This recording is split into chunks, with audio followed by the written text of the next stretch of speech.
Pentol ikan ala dapur Ita Yudis. Wow, lemaknya. Assalamualaikum. Nah, ini lagi goreng pentol ikan.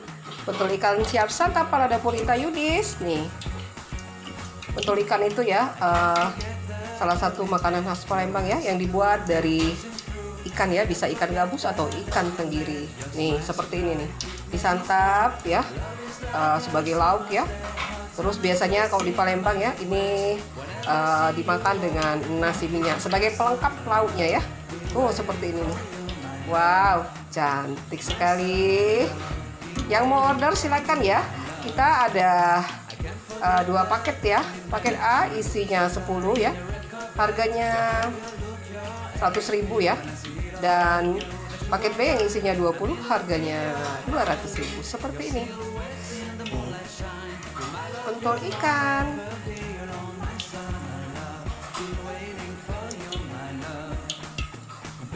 Cantik, rasanya enak ya.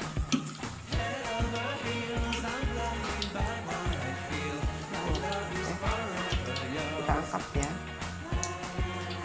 Nih, seperti ini. Wow.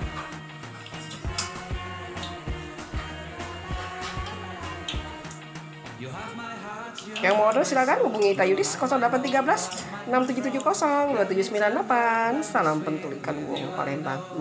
Memang lemaknya nih seperti ini ya.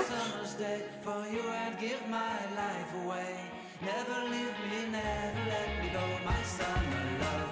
Be waiting for you, my love, my summer love.